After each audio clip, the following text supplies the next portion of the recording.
Hello and welcome everyone. I'm Manil Yadav and you are watching Trigo Academy. Students, electrostatics में electric charge and field का ये fifth lecture है जिसमें हम discuss करेंगे electric field.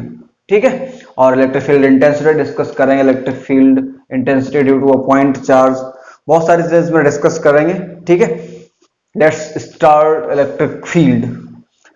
देखिए क्या होता है, जैसे कि लेट्स सपोज हमने एक चार्ज लिया, लेट्स सपोज हमने एक चार्ज क्यू लिया, ये पॉइंट ओ है जहां पर मैंने इसको रख दिया है।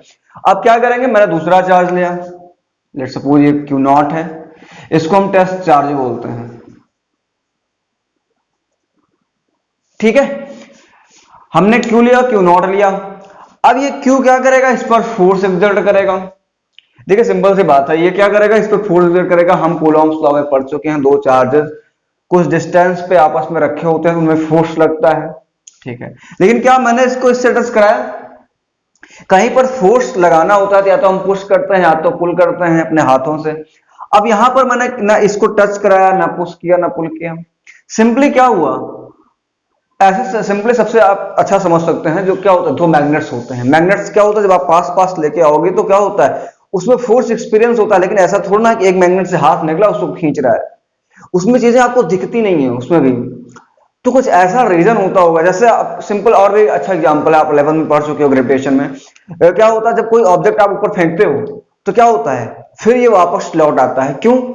ऐसा तो है नहीं कोई, आप जैसे छत पे हो, छत से कुछ चीज नीचे छोड़ो तो नीचे अर्थ पर ही जाके गिरेगी। ऐसा तो है नहीं कि अर्थ से कोई रस्सी निकली, वो ने खींचा पकड़ के, ऐसा नहीं है। देखिए क्या होता है, अर्थ अपने आसपास एक ग्रेविटेशनल पुल जनरेट करते हैं, जिसको हम क्या बोलते हैं, ग्रेविटेशनल फील्ड बोलते हैं। जब यहां पर चार्ज की बात आ गई, चार्ज के एक चार्ज है, सपोज करो, लेट्स सपोज एक क्यू चार्ज रखा है, इसके आस एक हमने एक क्यू नॉट लाके रख दिया, और क्यू नॉट क्या कर रहा है, इसकी वजह से फोर्स एक्सपीरियंस कर रहा है। और ऐसा नहीं है कि कुछ इसमें टच वगैरह कराया हमने, वायर वगैरह नहीं किया है। तो क्यों कर रहा है, इसका मतलब मुझे समझ में आ गया कि अपने आस पास के रीजन में कुछ ऐसे चीज, कोई ऐसी चीज जनरेट कर रहा है इनविजिबल इस रीजन में, जिसकी वजह से क्या हो रहा है, कोई दूसरा चार्ज इसमें आता है तो क्या होता है, फोर्स एक्सिट करता है। That's called electric field, that's called electric field. अगर इसकी हम डिफिनेशन की बात करें तो डिफिनेशन क्या है इसकी, it is a it is field और स्पेस, इट इज फील्ड और space around a charge particle where its force can be experienced by any other charged particle। ठीक है, किसी और चार्ज पार्टिकल की वजह से फोर्स एक्सपीरियंस करता है। ठीक है, अब जो चार्ज होता है अपने आसपास क्या करता है, एक ऐसा इनविजिबल रीजन क्रिएट करता है जिसमें अगर कोई दूसरा चार्ज आएगा तो उसको फोर्स एक्सपीरियंस करेगा। That's called electric field. वो क्या कहलाएगा, इलेक्ट्रिक फील्ड कहलाएगा। अब देखिए क्या होता है, दो टाइप के चार्जेस होते हैं आपके, एक होता है पॉजिटिव चार्ज, दूसरा क्या होता है, नेगेटिव चार्ज। पॉजिटिव चार्ज से इलेक्ट्रिक फील्ड लाइंस क्या होती हैं, बाहर की तरफ निकलती हुई प्रतीत होती हैं आपको इस तरीके से।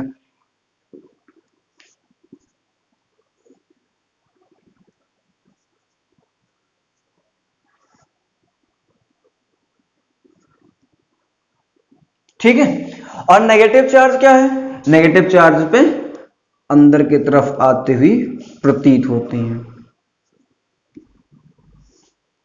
ये तो हो गई आपकी इलेक्ट्रिक फील्ड की बात।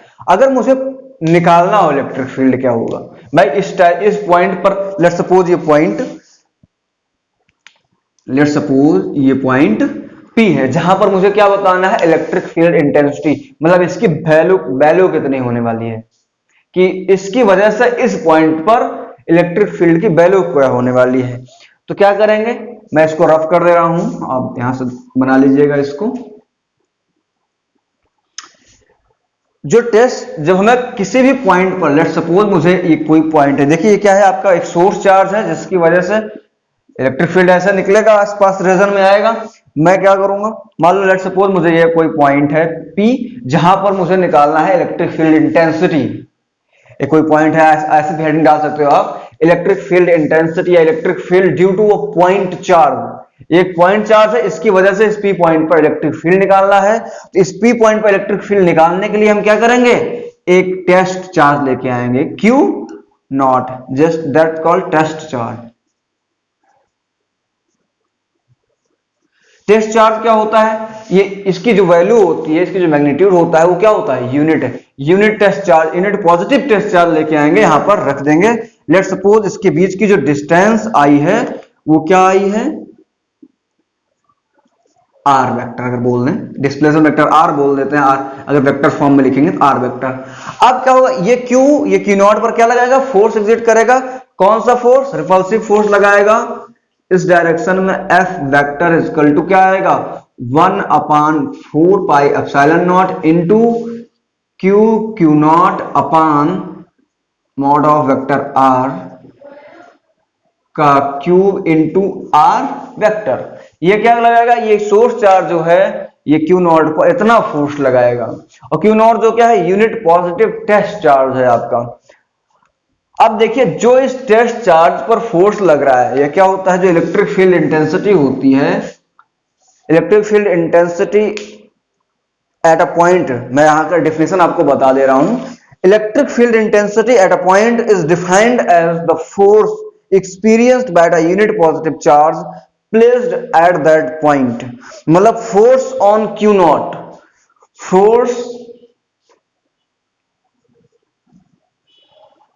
Force on Q not upon Q not, that's called electric field intensity. ये आपका मिलेगा। अगर फोर्स ऑन क्यू नॉट पर कितना क्यू की वजह से फोर्स लग रहा है, इतना लग रहा है, अगर मुझे निकालना होगा वैल्यू तो क्या निकलूंगा, E vector is equal to 1/4 pi epsilon not into Q not upon mod of R vector का cube into are vector upon Q not से क्यू नॉट कैंसिल आउट हो जाएगा। जो इलेक्ट्रिक फील्ड इंटेंसिटी आई आपकी क्या आ गई, 1/4 pi epsilon not into Q upon mod of R vector का क्यूब इंटू आर वेक्टर। ये आपको क्या मिल गई, इलेक्ट्रिक फील्ड इंटेंसिटी मिल गई। अब यहां से आप ये भी कह सकते हो जो इलेक्ट्रिक फील्ड इंटेंसिटी है वो क्या है, सिंगल चार्ज प्रॉपर्टी है। यहां पर आपने जो टेस्ट चार्ज रखा, देखो आपका टेस्ट चार्ज हट गया यहां से सारी चीजें, तो क्या हुआ, इस वाले की वजह से, ये जो सोर्स चार्ज था इसकी वजह से जो इलेक्ट्रिक फील्ड इंटेंसिटी आई इतनी आई। अगर मैं इसकी मैग्नीट्यूड की बात करूंगा तो इसका मॉड कैसे लिखेंगे, इसके मैग्नीट्यूड की बात मैं यहां पर कर ले रहा हूं। मॉड ऑफ ई वेक्टर क्या आ जाएगा आपका, 1/4 pi epsilon not into Q upon R square. Simply इस तरीके से निकाल सकते हो, आप किसी भी पॉइंट पर निकाल सकते हो। लेट्स सपोज ये पॉइंट आपका, मैंने कहा कि ये पॉइंट आपका Q है और यहां से जो डिस्टेंस है उसकी A है। सिंपली अगर मैग्नीट्यूड निकालना होगा तो हम सिंपली क्या कर सकते हैं, अगर ये पॉजिटिव है, पॉजिटिव वजह से बाहर की तरफ जाता है फोर्स, डायरेक्शन क्या हो जाएगा, E is equal to 1/4 pi epsilon not into Q upon R था, क्या था, इन दोनों चार्जेस के बीच की डिस्टेंस थी। अगर ये बोले कि इस पॉइंट की डिस्टेंस थी, यहां पर अगर लेट्स रखो चाहे ना रखो, सिंपली आप क्या कर सकते हो, अब यहां से आप ए का स्क्वायर कर सकते हो। तो इस तरीके से आपको क्या निकल जाएगा, electric field eight a point. किसी भी पॉइंट पर आपको निकालना होगा, वहां पर अगर आपको नहीं पता है क्या करो, किसी भी पॉइंट पर आपको किसी सोर्स चार्ज की वजह से निकालना, उस पॉइंट पर एक टेस्ट चार्ज ले आओ, यूनिट पॉजिटिव टेस्ट चार्ज रख दो, जिसकी वजह से फोर्स कैलकुलेट करना, उसी से डिवाइड कर देना, आपको क्या मिल जाएगा, इलेक्ट्रिक फील्ड इंटेंसिटी। अब आगे बढ़ते हैं, इसके डायमेंशन वगैरह के बारे में हम देखते हैं, ठीक है। चलिए आगे बढ़ते हैं और देखते हैं unit and dimension of electric field. Unit and dimension of electric field.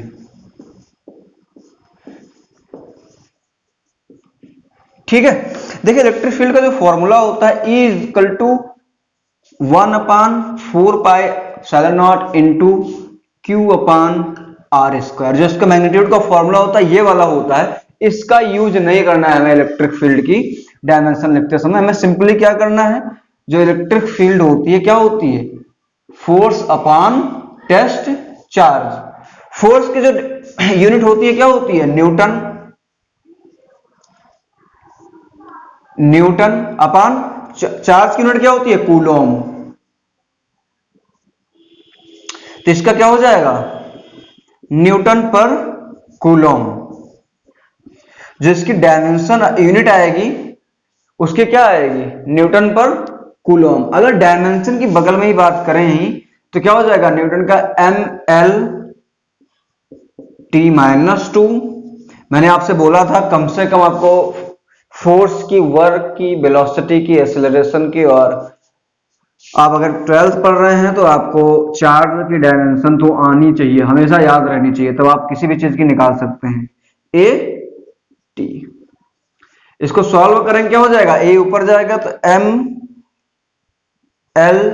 T-3 A -1, ये इसकी क्या आ गई, डायमेंशन आ गई, यूनिट डायमेंशन। इसकी एक यूनिट और होती है वोल्ट पर मीटर, वोल्ट पर मीटर। वो हम आगे भी पढ़ेंगे तो निकालेंगे, उसमें इलेक्ट्रिक पोटेंशियल में पढ़ेंगे तो सारी चीजें हम कैलकुलेट करेंगे, उसको मैंने बता दिया यहाँ वो कैसे आएगी। क्या होता है, जो E इक्वल टू होता है dV/dr, इस टाइप से फॉर्मूला होता है, वहां से कैलकुलेट की जाती है।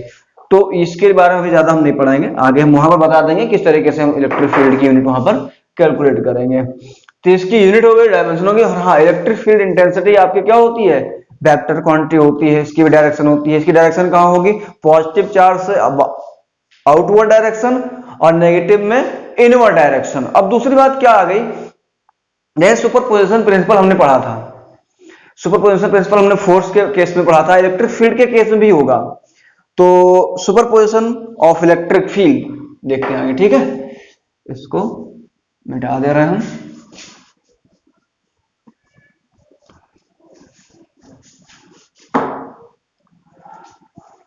अब आगे देखिए superposition of electric field.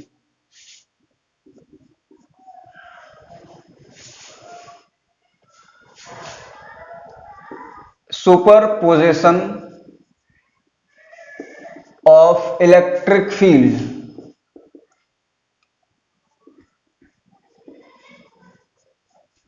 Superposition of electric field. देखिए क्या होता है, जब आपका चार्ज, जैसे सपोज करो एक कोई पॉइंट P है, एक कोई पॉइंट P है, और ऐसे कई सारे चार्जेस रखे हुए हैं, ठीक है। लेट्स सपोज ये पॉइंट A है, यहां पर Q1 चार्ज रखा है, ये पॉइंट B है, यहां पर Q2 चार्ज रखा है, और ये पॉइंट C है, यहां पर Q3 चार्ज रखा है। लेट्स सपोज ये पॉइंट कैपिटल N है, यहां पर Qn चार्ज रखा है। N टाइप के मतलब कई सारे चार्जेस रखे गए हैं।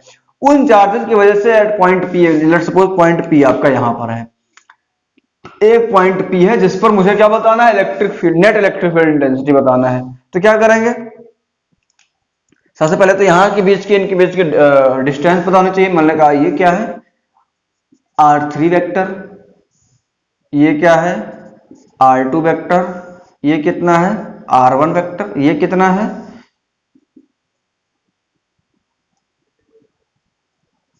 Rn vector.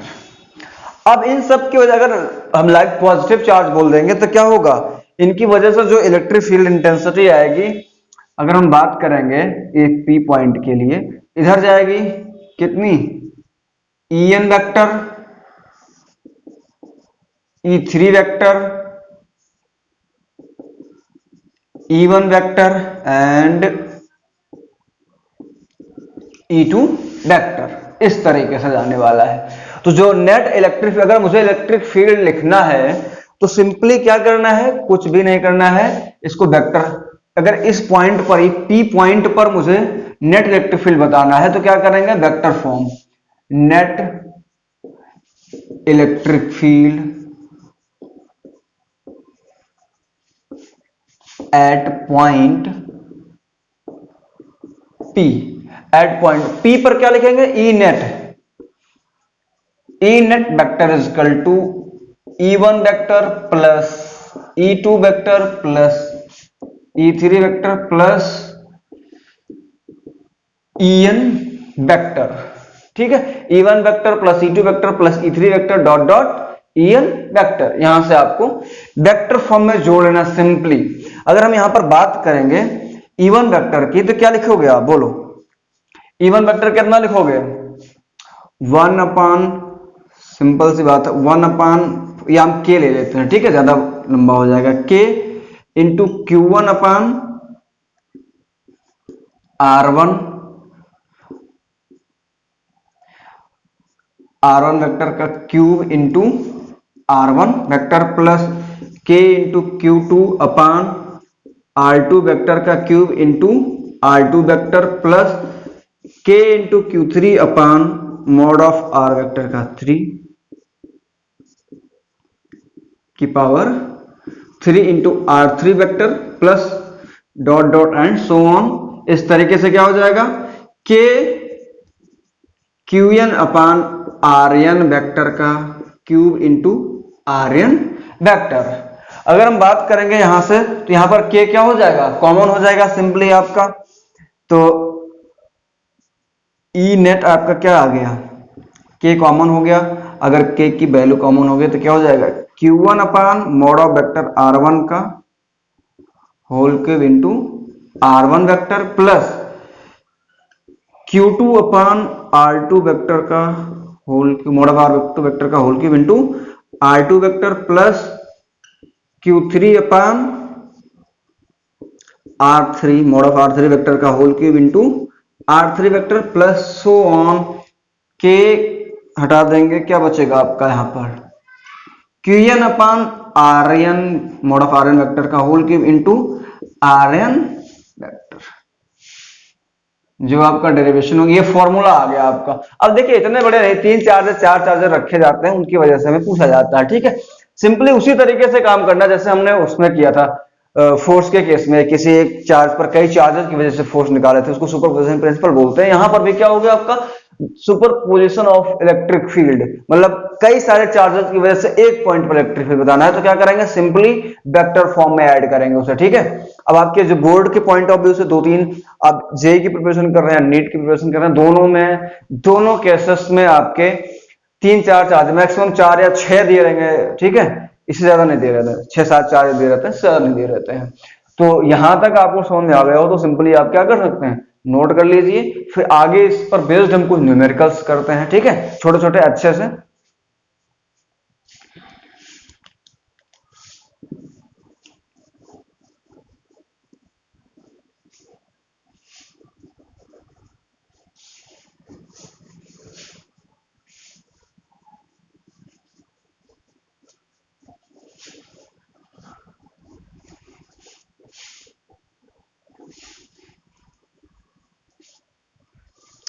अब देखिए कुछ क्वेश्चंस हैं, मैं क्वेश्चन का वो लिख दे रहा हूं, एग्जांपल, फाइंड इलेक्ट्रिक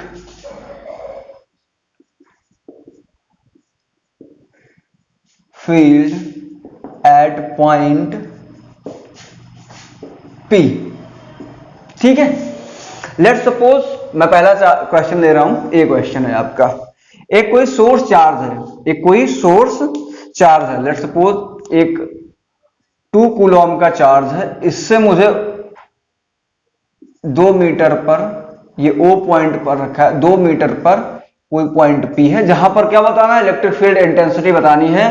तो क्या करेंगे, सिंपली जो इनकी बीच की जो डिस्टेंस है कितनी है, 2 मीटर।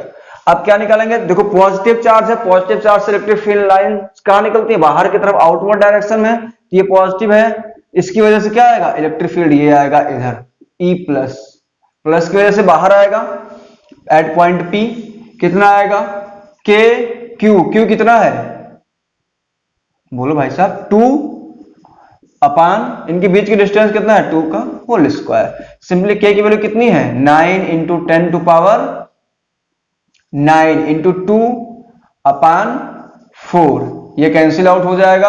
अगर इसको सॉल्व करोगे तो 4.5 इंटू 10 टू पावर 9 न्यूटन पर कूलॉम, आपको क्या मिल गई, इलेक्ट्रिक फील्ड इंटेंसिटी मिल गई। अब दूसरा, अगर 2 चार्जेस दे दिए जाए, लेट्स सपोज, मैंने कहा ठीक है हटाओ इसे, दूसरा क्वेश्चन लिखते हैं तुरंत।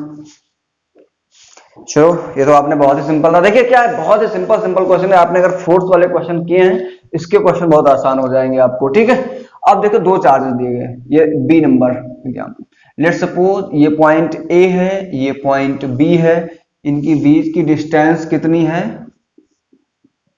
2 मीटर है, इधर 3 कूलॉम का चार्ज रखा है, इधर 2 कूलम का। दोनों पॉजिटिव चार्ज रखे हैं, इसका मिड पॉइंट P पॉइंट है। इस P पॉइंट पर यहां से कितनी डिस्टेंस है 1 मीटर।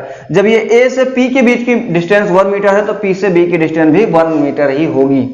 अब क्या है, पॉजिटिव चार्ज की वजह से जो ये प्लस वाला 3 कूलम की वजह से इधर चला जाएगा, E A की वजह से जो P पर आया है इधर चला जाएगा, और B की वजह से इधर चला जाएगा EB। अगर हम EA निकालें, EA क्या आएगा K इंटू क्यू 3/1 का स्क्वायर बराबर, अगर हम बात करें 3 into 9 into 10 to power 9, 27 into 10 to power 9 newton per coulomb. दूसरा क्या आ गया EB, K इंटू B की वजह से कितना आ रहा है 2/1 का स्क्वायर इजकल टू क्या आ गया आपका 2 इंटू 9 इंटू 10 टू पावर 9, क्या आ जाएगा आपका 18 into 10 to power 9 newton per coulomb. अब देखिए हुआ क्या, दोनों इलेक्ट्रिक फील्ड की डायरेक्शन अपोजिट है, तो जो ज्यादा जिसका मैग्नीट्यूड ज्यादा है इसका मतलब नेट उधरित आने वाला है। देखिए क्या है, EA का मैग्नीट्यूड EB के कंपैरिजन में ज्यादा है, मतलब क्या हो जाएगा जो नेट इलेक्ट्रिक फील्ड आएगी इधर आएगी। अगर E नेट की बात करेंगे तो क्या आएगा EA माइनस EB, और EA की वैल्यू कितना आई है 27 into 10 to power 9 minus 18 into 10 to power 9। 27 में से 18 अगर हम कॉमन ले लें यहां तो 27 माइनस 18 इंटू 10 टू पावर 9, इधर कितना बचा 9 into 10 to power 9 newton per coulomb. अब सिंपली क्या करना, जैसे हम फोर्स निकालते थे उसी तरीके से इलेक्ट्रिक फील्ड भी निकाल लेंगे। अगर इसकी डायरेक्शन नेट की डायरेक्शन क्या है टूवर्ड्स द राइट पर डायरेक्शन, मतलब क्या हुआ B वाले की डायरेक्शन में आने वाली इलेक्ट्रिक फील्ड की डायरेक्शन। ठीक है, अब आगे बढ़ते हैं और देखते हैं दूसरा क्वेश्चन क्या आएगा।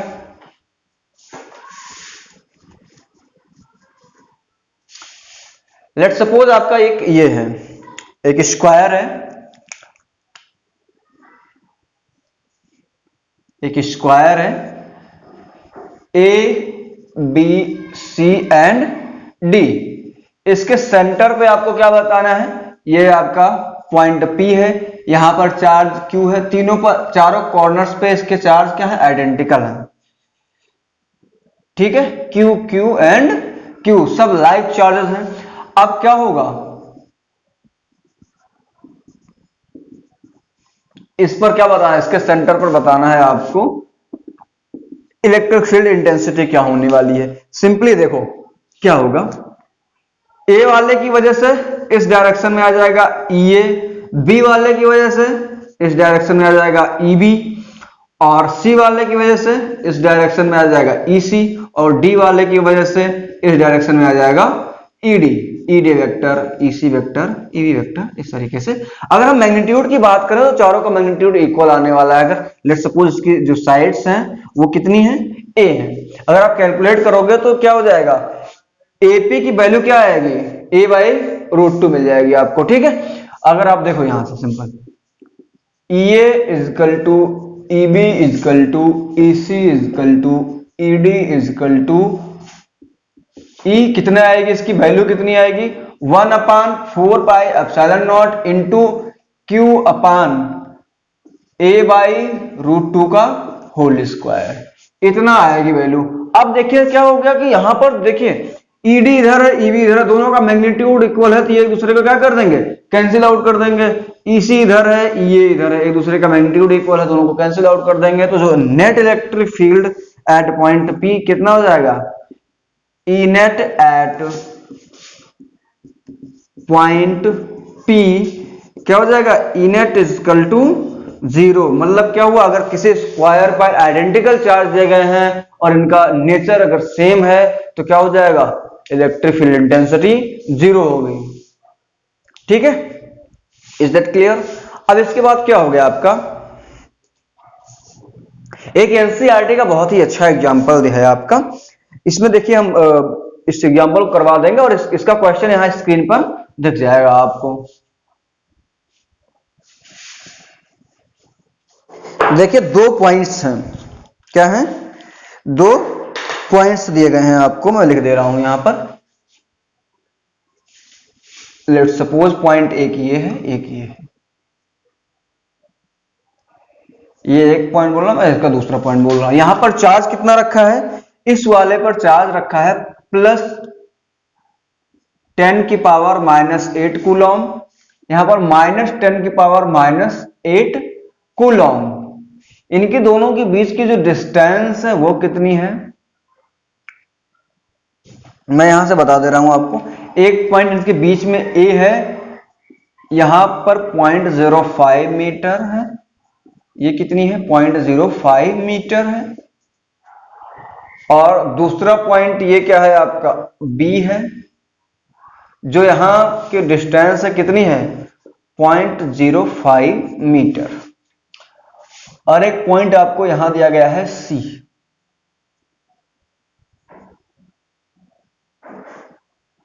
जो यहां की डिस्टेंस है वो कितनी है 0.1 मीटर, और यहां की बात करें यहां भी 0.1 मीटर।